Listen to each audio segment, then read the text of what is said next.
Deus. Então vamos começar fazendo uma oração, agradecendo a Deus, que é a causa primária, Jesus, o Divino Mestre, a espiritualidade amiga, pela oportunidade de estarmos aqui reunidos para procurar compreender um pouco mais da doutrina espírita e pedir a proteção para que tudo transcorra de acordo com como foi programado. Pai nosso que está no céu, santificado seja o teu nome, venha a nós o teu reino, seja feita a tua vontade, assim na terra como no céu. O pão nosso de cada dia nos dá hoje, o pão do corpo, mas principalmente o pão do Espírito. Perdoa nossas dívidas à medida que perdoamos aqueles que nos devem, e não nos deixa cair na tentação, mas livra-nos do mal, que assim seja. Agora com vocês, nosso companheiro Sidney Lourenço. Queridos amigos, que a paz do Cristo esteja em nossos corações. Nós vamos trabalhar esse conteúdo hoje sobre o passe. Na realidade, é um seminário, e nós falamos sobre esse assunto.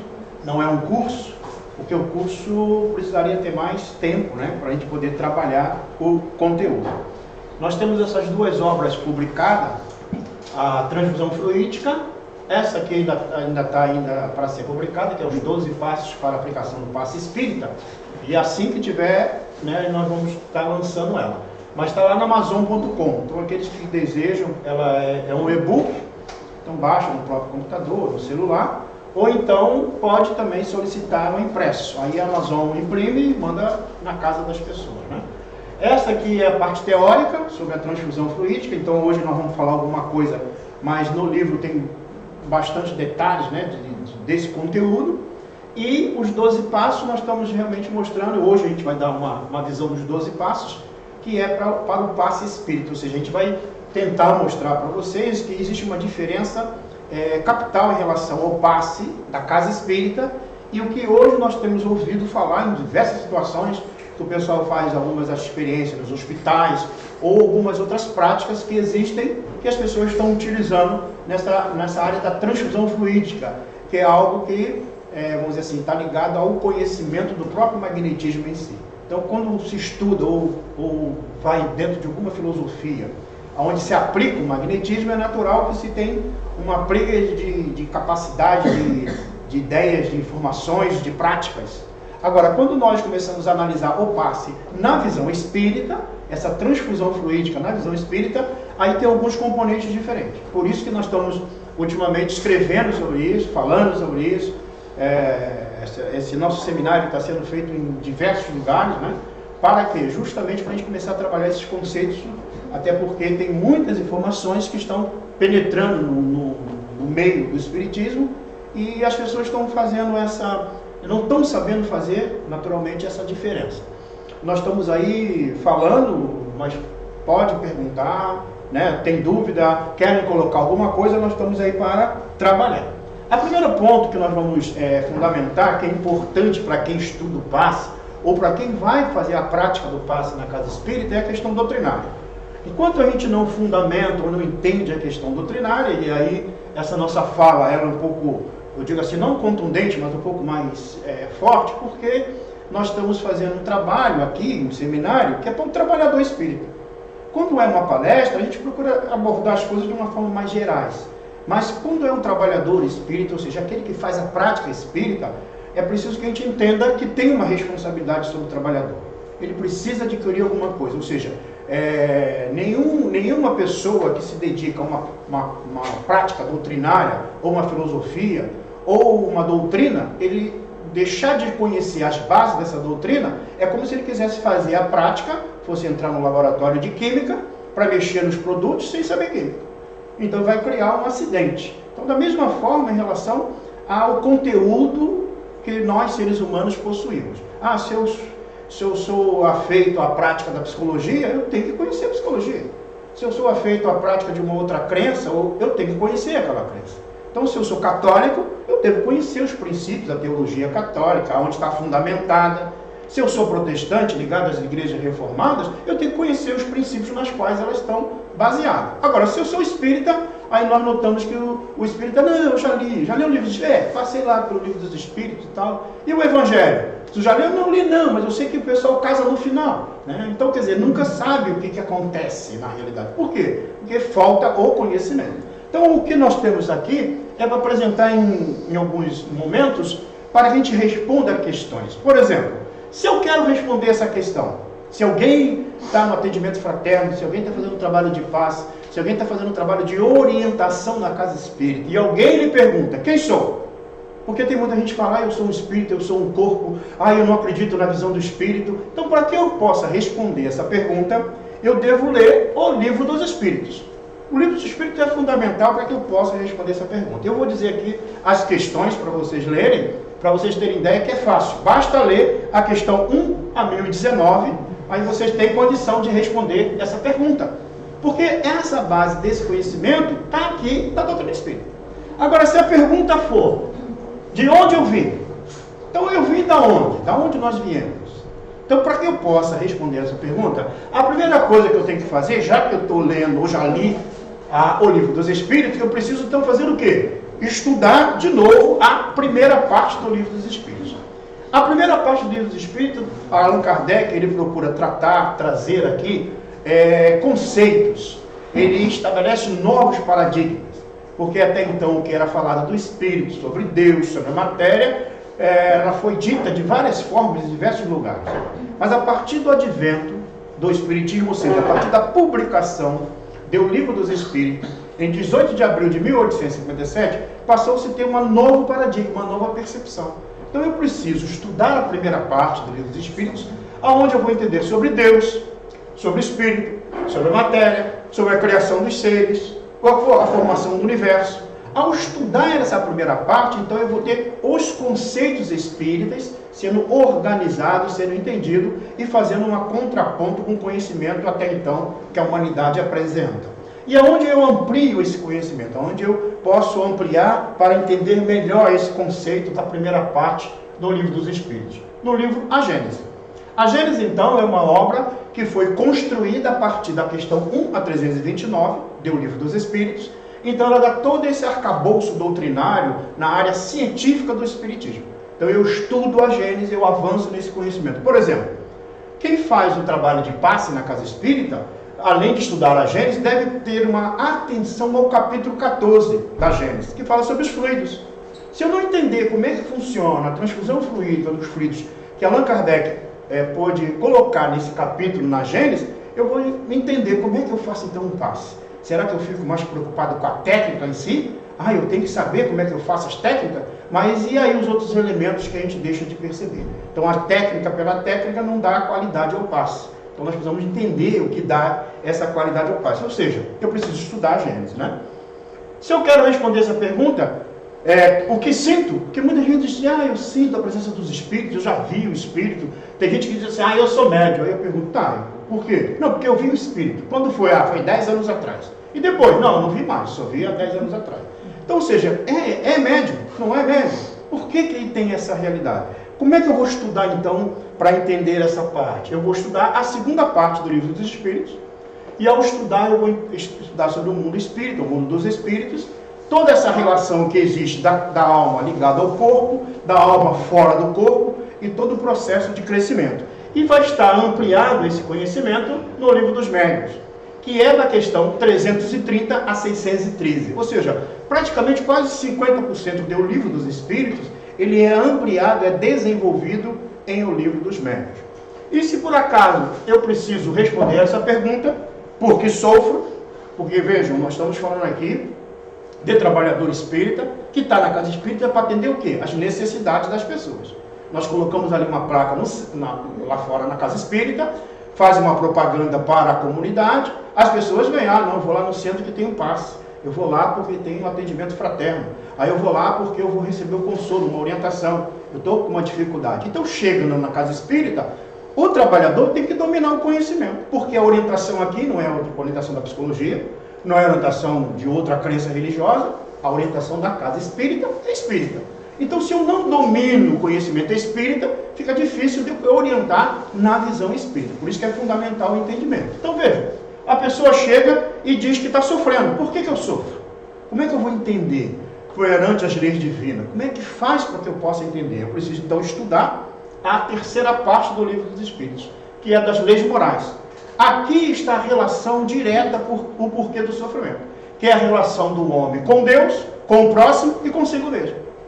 Essa ligação, essa maneira, ou o contrário, de agir contrário às leis divinas, que é a lei de justiça, amor e caridade, é que gera a dor, é que gera o sofrimento. Allan Kardec, na questão 614, 615 do Livro dos Espíritos, ele vai dizer que a lei de Deus é eterna e imutável como o próprio Deus. E o homem, o ser humano, só é infeliz quando dela se afasta. E aí na questão 621 ele pergunta, onde está escrito a lei de Deus? E os Espíritos respondem, na consciência. Estou mostrando que cada um de nós trazemos as leis divinas.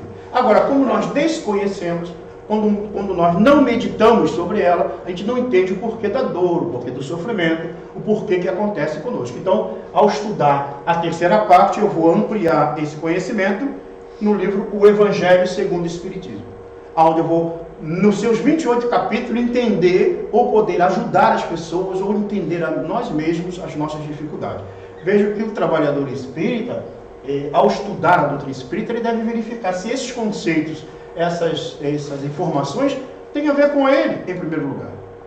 Como é que eu estou em relação a esse conteúdo, a essa maneira de me relacionar, a essas questões da dor? Por exemplo, se eu estudo aqui no capítulo 5 do Evangelho segundo o Espiritismo, que é Bem-aventurados os aflitos, eu vou entender uma série de questões que Allan Kardec pôde registrar, juntamente com as mensagens dos Espíritos, sobre o sofrimento, sobre a dor, sobre as dificuldades.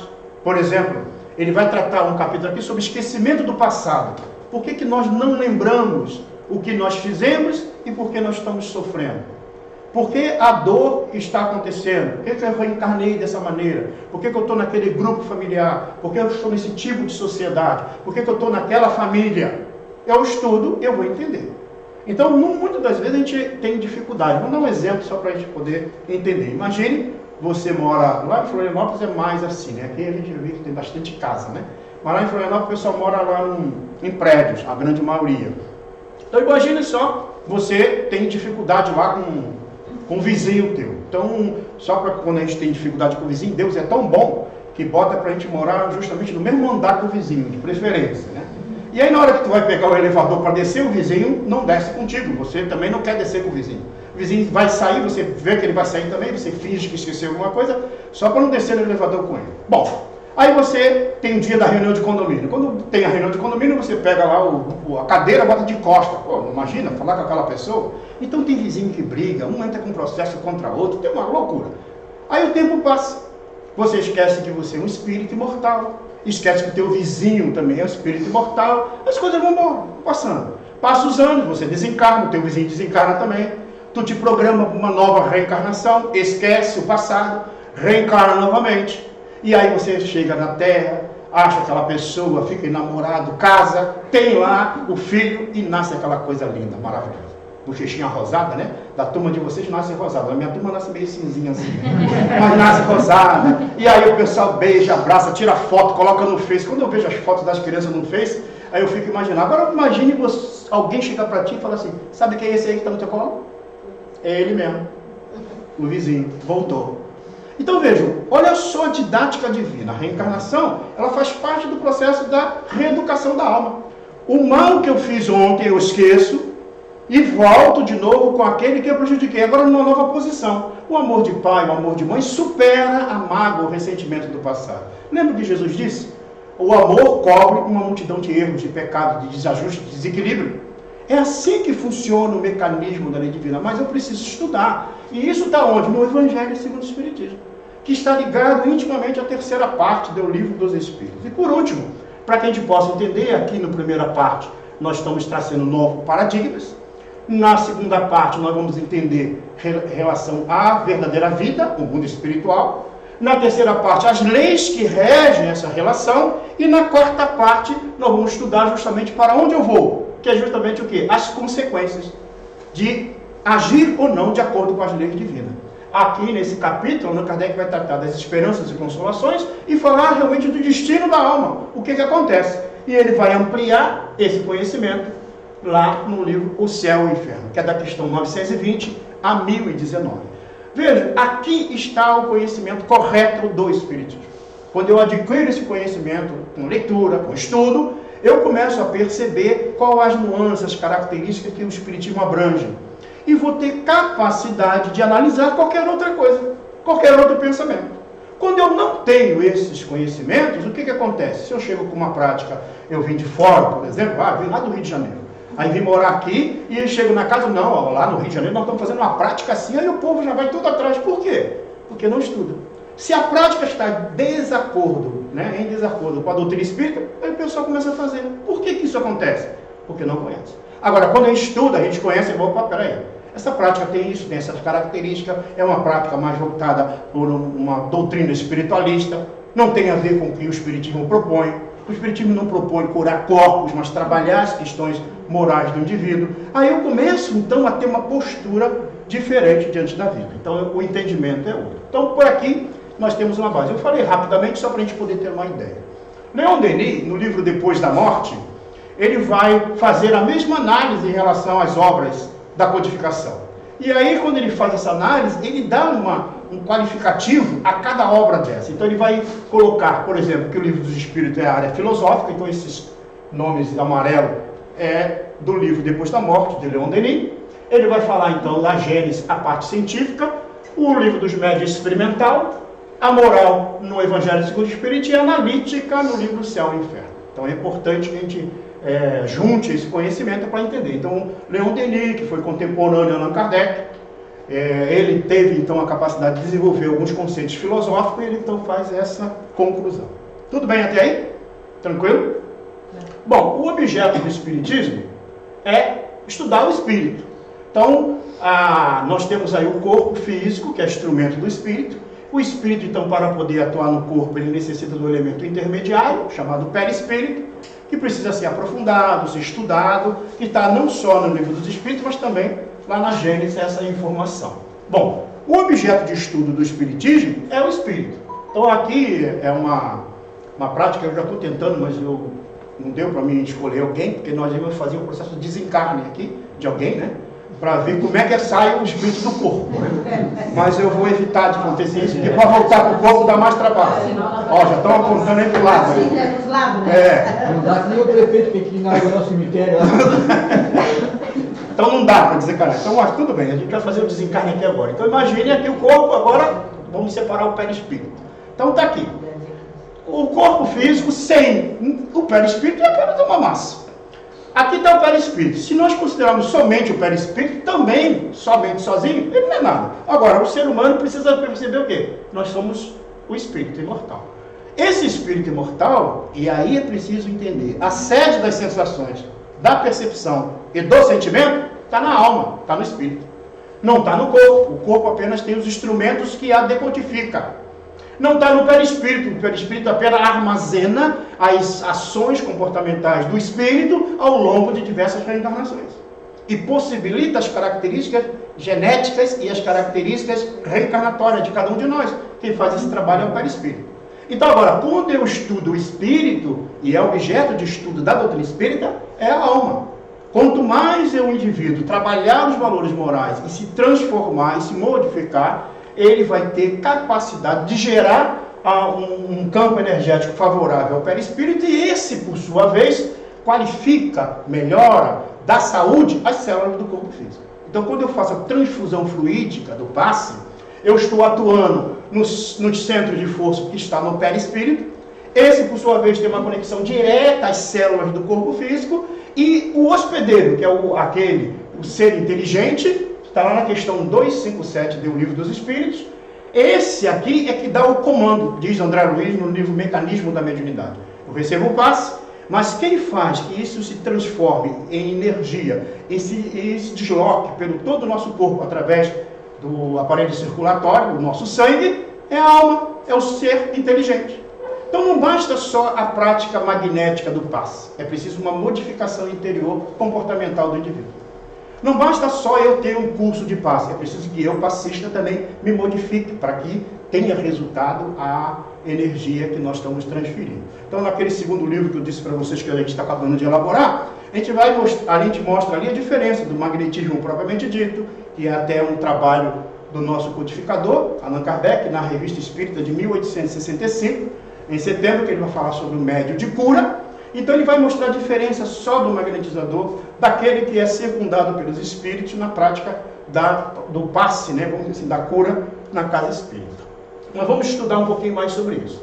Allan Kardec, como eu falei que o objeto de estudo da doutrina espírita é o espírito, Allan Kardec, na questão 100 em diante, deu o livro dos espíritos, ele vai agrupar os espíritos. À medida que ele vai estudando e os espíritos vão se comunicando, ele é capaz de agrupar os espíritos em 3 grandes ordens. Os espíritos da primeira ordem, da segunda e da terceira.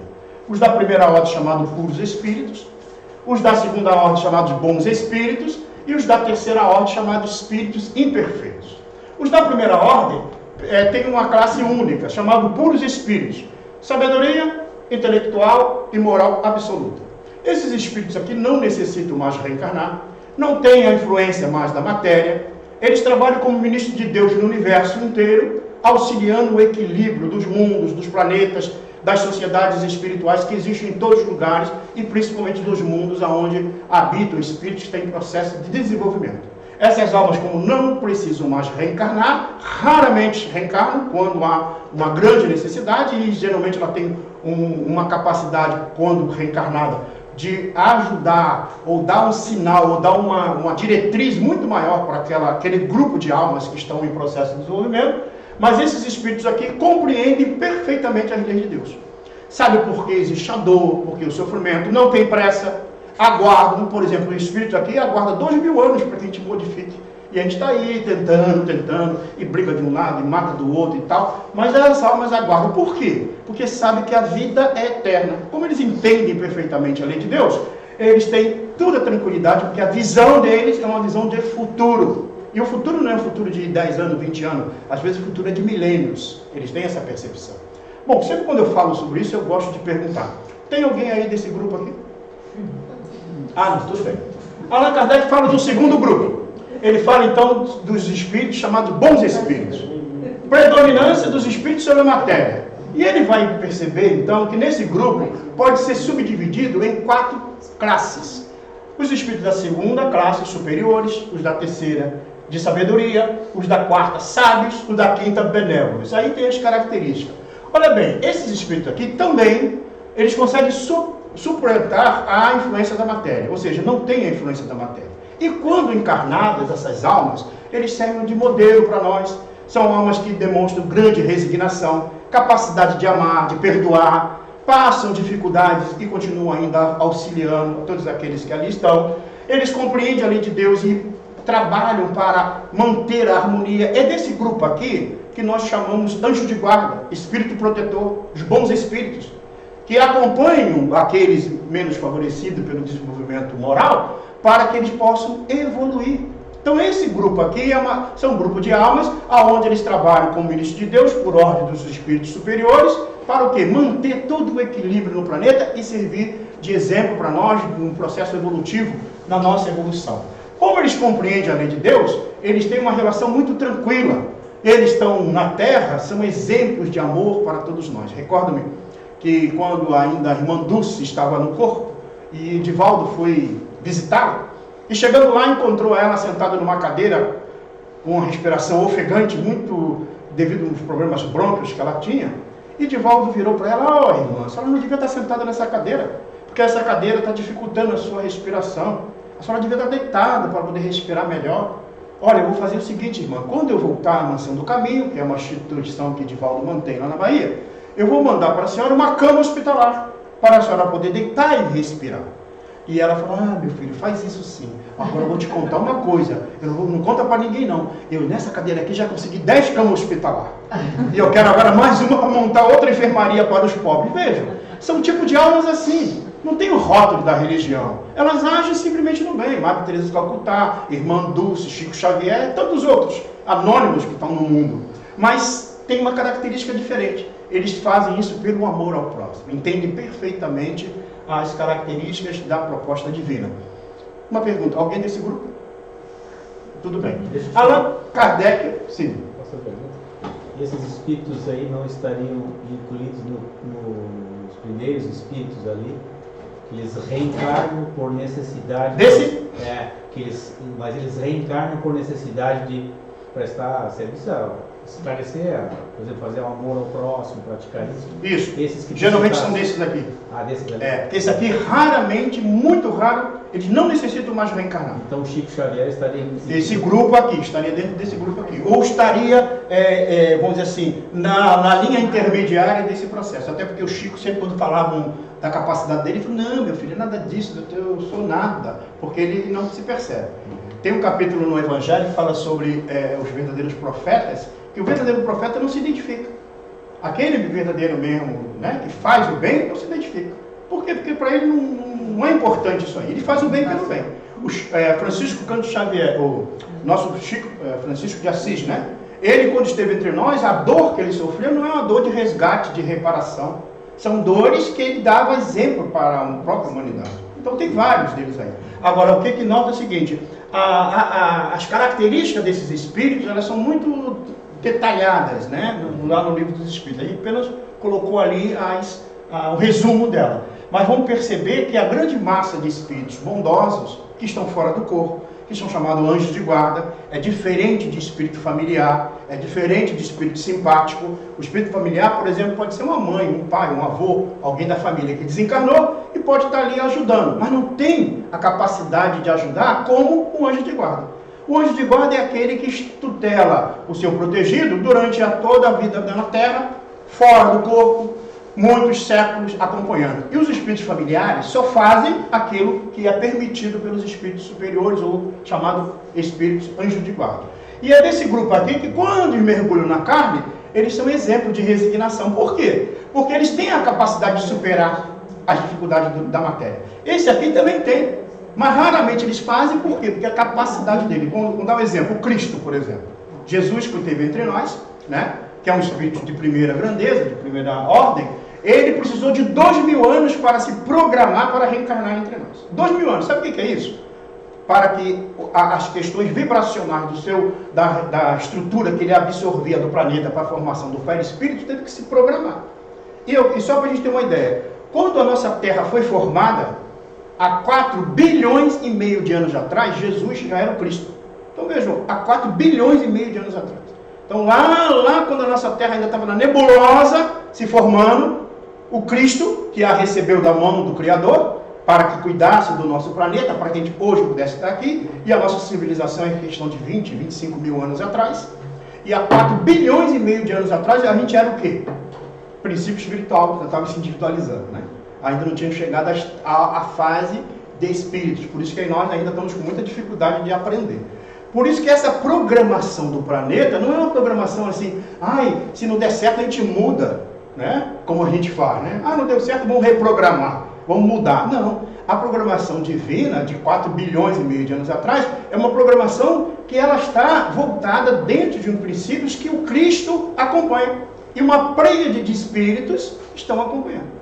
Por isso que Allan Kardec, Emmanuel, no livro A Caminho da Luz, ele diz, por 2 vezes essa pleiade de espíritos esteve próximo ao planeta. Primeiro, na formação do planeta, quando a nossa nebulosa, o mundo, né, estava rolando no espaço, e a segunda, quando Cristo esteve entre nós, para programar sua vinda para estar entre nós. Tanto é que ele deu uma divisão, né? Por mais que existe hoje povos contrários ao conceito, e esses conceitos ao Cristo não é devido ao conceito do Cristo, é devido aos homens terem mal utilizado esses conceitos, e daí gerou todo um componente de desajuste. Por exemplo, hoje nós vemos lá em relação aos cristãos sendo mortos nessas regiões. Por que isso acontece? Isso não é do cristianismo, não é a proposta do Cristo.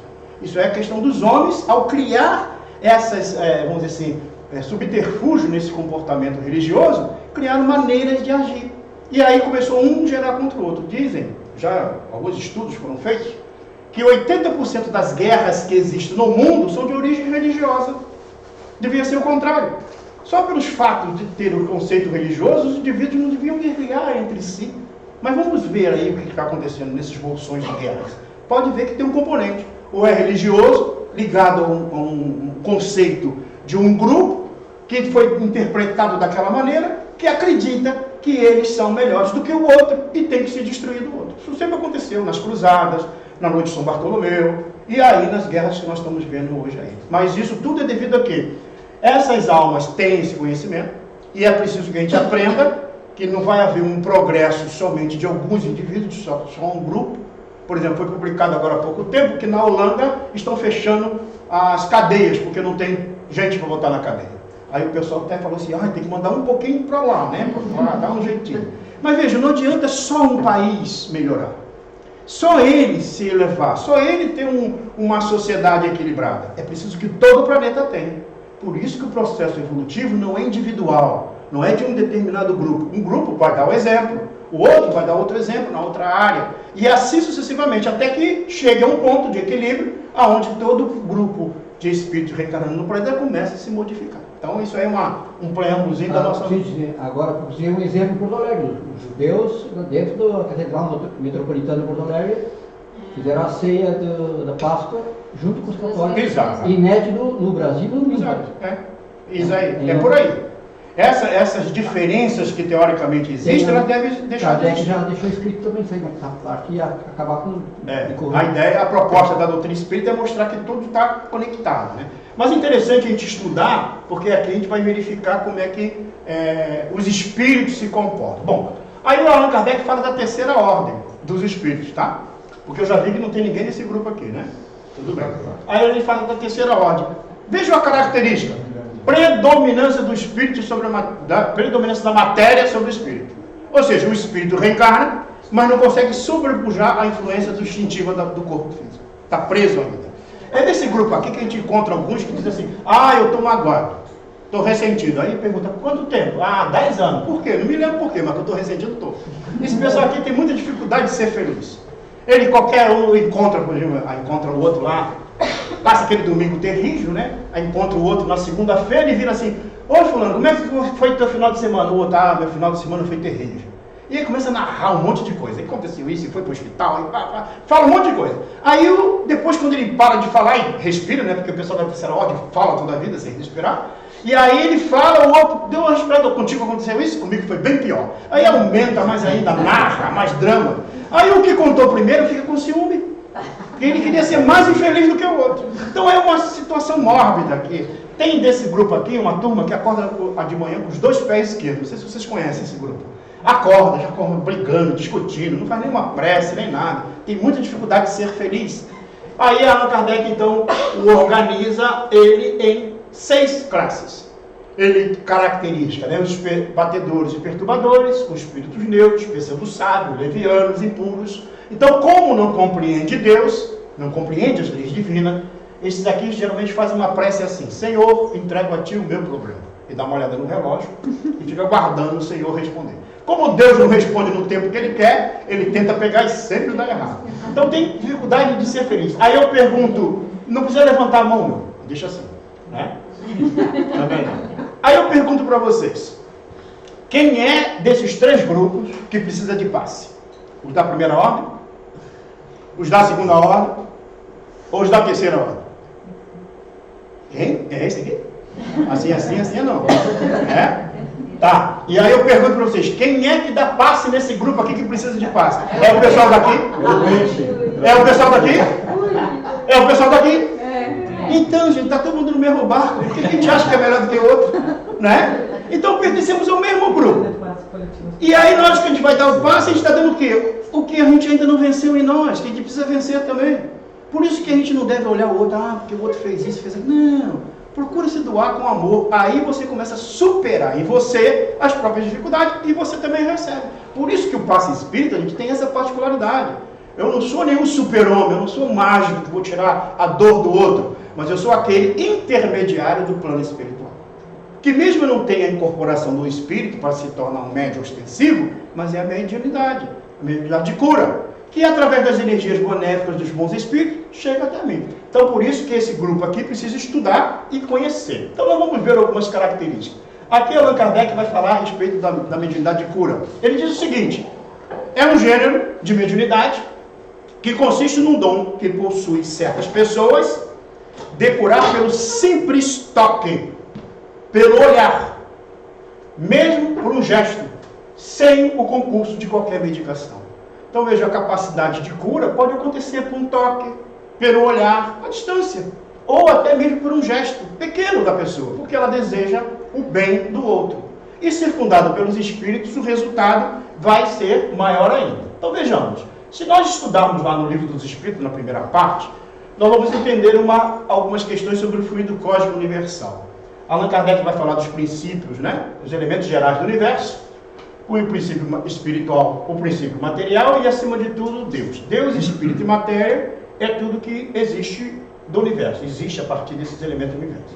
E o fluido cósmico universal é essa matéria quintessenciada, né? Esse fluido cósmico básico, elementar, que dá origem a qualquer estrutura material que existe, inclusive o nosso perispírito, tá? Então vejamos, também chamado matéria universal, primitiva, intermediária, combina a matéria, produz uma infinidade de coisas, produz a agregação da matéria e sua ponderabilidade, pode ser modificada para produzir fluidos, que é a matéria básica elementar. Nós vamos só passar rapidamente, só vocês terem uma ideia. Ali o fluido vital nada mais é do que uma parcela do fluido cósmico universal, um agente, atuando no corpo orgânico, na matéria orgânica, que é o corpo, o ser vivo, gera então o que nós chamamos de fluido vital. Por isso que o fluido vital nós somos capazes de doar para o outro é capaz de absorver, como acontece na transfusão sanguínea, que nós podemos transfundir o sangue, né? Doa sangue, tem agora a campanha, né? Leva lá a camisa do teu time, doa sangue, tira foto, né? É bom para o povo fazer alguma coisa. Mas é assim que funciona. Agora, acontece o mesmo fenômeno quando a gente aplica o passe na casa espírita, essa transfusão fluídica. Aí nós temos a matéria, o fluido cósmico universal pode ser materialização ou ponderabilidade, pode ser pesado, tá? Aí nós temos vários estados da matéria, estado sólido, líquido e gasoso. Os fluidos materiais, ela pode ser etérea ou imponderável, que a gente não consegue medir, mensurar, né? E aí são os fluidos espirituais. Esses fluidos espirituais, eles vão estar presentes em qualquer lugar. E sempre as pessoas estão recebendo, muitas vezes a gente não percebe, o tempo todo está ocorrendo. Só que quando a gente faz um trabalho específico do passe, eles vão ter alguns elementos a mais que vão ser envolvidos. Então vamos lá. Alguns conceitos para a gente poder construir aí o nosso raciocínio. Na questão 98 do livro Consolador, diz o nosso Emmanuel, assim como a transfusão de sangue representa uma renovação das forças físicas, o passe é uma transfusão de energias psíquicas, sendo que os recursos orgânicos são retirados de uma fonte limitada, ou seja, o corpo físico tem uma fonte limitada lá. Nós temos aí basicamente 6 litros de sangue, né? É o que nós temos. Doar mais do que isso, acabou o nosso sangue, né? Preciso repor. Naturalmente as hemácias se multiplicam, aí eu dou o sangue e já começa a haver a multiplicação natural. Mas, e os elementos psíquicos? Os são de reservatório ilimitado, ou seja, das forças espirituais. Então, por isso que quando o passe na casa espírita, não há exaustão para aquele que aplica o passe. Enquanto a prática somente do magnetismo gera o indivíduo à exaustão, ao cansaço. Ele tem que repor as energias. E o trabalho na casa espírita, geralmente não vai ocorrer isso, e a gente vai ver um pouquinho mais à frente, né? O passe é uma transfusão de energias alterando o campo celular, está lá no domínio da mediunidade, então vai alterar o campo celular, a estrutura das nossas células. O magnetismo constitui por muitas vezes poderoso meio de ação, porque restitui ao corpo o fluido vital que lhe falta para manter o funcionamento do corpo. Então, a transfusão fluídica tem aí o fenômeno do magnetismo que ocorre, essa transfusão, e repõe, vamos dizer, as energias que nós precisamos. Então, para que serve o passe, né? Renovação da cota fluido vital, neutralização da ação de fluidos negativos, ocorre esse fenômeno, renovação da condição molecular, substituição de moléculas envenenadas ou desajustadas, né, desequilibradas, por outras sãs, isso é base que está lá no capítulo 14 da Gênesis, limpeza da ação deletéria causada por maus atos e pensamentos, nós geramos pensamentos desajustados, chamados ideoplastias, né? E fortalecimento da fé. Então o passe tem algumas características básicas. Doação fluídica. O espírito atuante é do magnetizador, que sempre assistido por outro espírito, vejam, eu, magnetizador, eu sou assistido por outro espírito. ele opera uma transfusão por meio do fluido magnético, que, como atrás dissemos, é a substância que mais se aproxima da matéria cósmica ou do elemento universal. Então vejam que aí somos envolvidos por esse grupo de espírito, ou o espírito em si, que trabalha. O magnetizador atua sobre o sistema nervoso do mesmo modo que certas substâncias. Outras substâncias seriam agentes químicos, por exemplo, eu tomo um remédio, a pessoa está depressiva, ela toma uma medicação, aí aquelas substâncias que deixaram de ser produzidas, a noradrenalina, né? Ela passa a ser produzida e o indivíduo volta um pouco ao estado de equilíbrio. Da mesma forma acontece com o passe, a transfusão fluídica.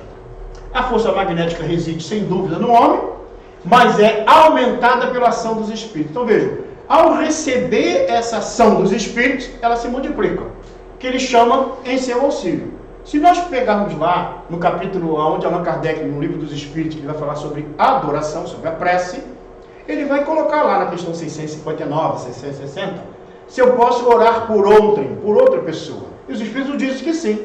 E aqueles para quem eu oro são chamados ou vêm espíritos que querem me ajudar a fazer o bem para o outro. Então, se eu oro por um ente querido meu que está doente, se eu faço uma prece por alguém que está no hospital, um amigo que não está aqui na casa espírita, ao fazer esse pensamento, os espíritos que querem fazer o bem levam até aquela pessoa, né, o que nós chamamos de radiação na casa espírita, para auxiliar. Então o fenômeno aí começa a ter outras características que nós começamos a perceber. O magnetismo é uma força universal, que assume direção do que ditamos, né? Então, sobre o paciente, ele vem com expectativa, desejo de receber o benefício do passe, transferência de responsabilidade para o passista ou causas das aflições, e procura compreender a terapia do passe a fim de facilitar a sintonia. Por isso que o passe não é só um ato mecânico. Eu preciso orientar as pessoas.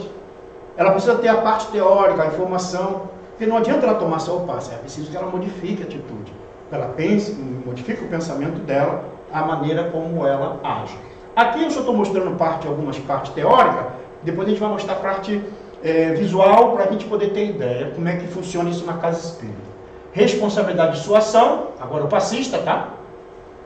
Higiene mental, então o trabalho que ele tem que fazer em si. Condição física, tem que estar com a saúde do corpo físico, porque se eu estiver doente, eu não tenho condição de doar energia vital, né? As energias salutares para a pessoa. Quantidade e qualidade do ectoplasma, e aí a qualidade depende da maneira como eu ajo, como é que eu estou agindo, como é que está a minha vida em si, por isso que ele tem que trabalhar esses valores. E aí nós vamos agora ver o aprimoramento do passista, antes de entrar propriamente disso no fenômeno em si do passe. Quando na corça envolvida por fluidos mais densos, como poderemos desenvolver a capacidade radiante, depois da edificação de nossa boa vontade real a serviço do próximo? Então como é que esse fenômeno ocorre? Conseguida a qualidade básica, o candidato ao serviço precisa considerar a necessidade de sua elevação urgente. Então veja que já temos aí alguns componentes diferentes. Ou seja, eu preciso me elevar urgentemente, para que as suas obras se elevem ao mesmo ritmo. Falaremos tão só das conquistas mais simples e imediatas que deve fazer dentro de si mesmo. Então é um trabalho interno. Não tem, pelo menos que eu saiba, não tem nenhuma casa espírita onde tem um aparelho que meça a vibração das pessoas, dizendo assim, o fulano evoluiu, né? Você de ontem para hoje evoluiu. Não tem. Ou você dá conta de você mesmo, e os espíritos sabem muito bem aquilo que nós já fazemos, aquilo que nós não fazemos. Então a gente não tem como nem enganar o plano espiritual. Um para o outro a gente tem engano, né? Entre nós aqui encarnados, porque ninguém percebe às vezes a capacidade vibracional do outro. Mas para os espíritos não, eles sabem, né? Imagine que a gente tem alguns quadros assim, ó. Antes de tudo é necessário equilibrar o campo das emoções. Não é possível fornecer forças construtivas a alguém, ainda mesmo em condições de instrumento útil, se fazemos sistemático desperdício das irradiações vitais. Um sistema nervoso esgotado, oprimido, é um canal que não responde pelas interrupções ouvidas. Então imagine que eu fico brigando, brinco com um, brinco com outro, discuto, e brinco com o vizinho, e brigo em casa, aí depois agora eu vou para o centro. Aí chegou 15 minutos antes aqui, faço uma prece, agora estou em condição de dar energia. Então está todo desajustado. Então por isso que a André Luiz vai orientar que o trabalho de equilíbrio do ser, do médium, na concentração da reunião mediúnica, não acontece 10 minutos antes da reunião mediúnica. Acontece na vida dele, enquanto ele está vivendo. Como é que eu lido com as emoções? Como é que eu lido com o problema da família? Como é que eu lido com a contrariedade de um filho, do esposo, da esposa, dentro de casa? Como é que eu estou lidando com isso? Já consigo superar? Já consigo olhar o outro de forma diferente? E diante das coisas do mundo, diante das minhas dificuldades materiais, como é que eu estou? Porque se eu tenho desajuste e me contrario e fico doido para fazer alguma coisa errada, então eu ainda não estou no equilíbrio do meu psiquismo. É preciso que eu comece a me equilibrar. É preciso fazer esse exercício. Mágoa excessiva, isso aqui eu falo mais lá para o pessoal de Florianópolis, né? Aqui não é esse o problema.